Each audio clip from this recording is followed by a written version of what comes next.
Fala galera, beleza? Eu vim aqui fazer um pequeno vídeo que eu tinha dúvida, né? E eu mesmo fiz.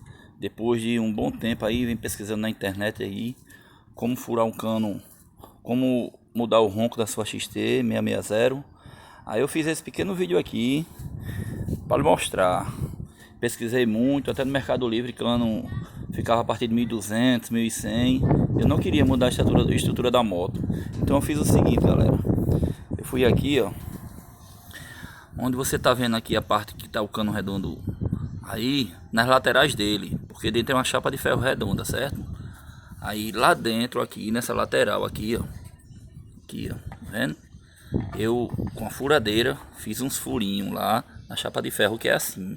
Então deu certo. Vamos lá escutar o barulho da bichinha como ficou.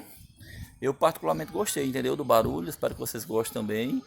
E é isso aí, porque você tem uma moto grande, pô, e ela não demonstrar o barulho, uma potência, e até para você andar no corredor nos corredores com a moto fica mais bacana, porque os carros lhe veem, entendeu? Vamos ver como ficou o ronco dela agora.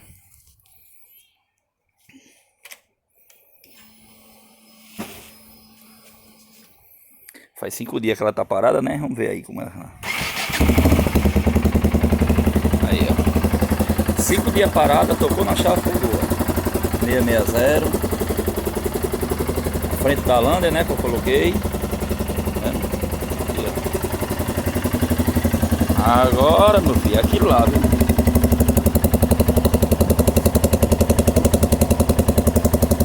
Beleza? Facinho, facinho de fazer.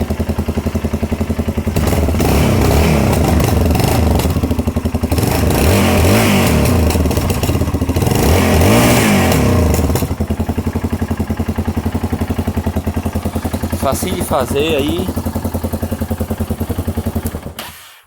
É fácil de fazer, é só ir naquela lateral lá que eu te mostrei, dar uns furinhos lá com a furadeira. E é isso aí, galera. E quando ela estica daquela metade pra frente, é que o barulho fica melhor ainda. Valeu. Se gostou, deixa seu like lá, ó. Segue no canal. E é nóis, viu? O meu canal lá não é só de moto, né? É variado. Mas se inscreve lá. Tamo junto. Valeu.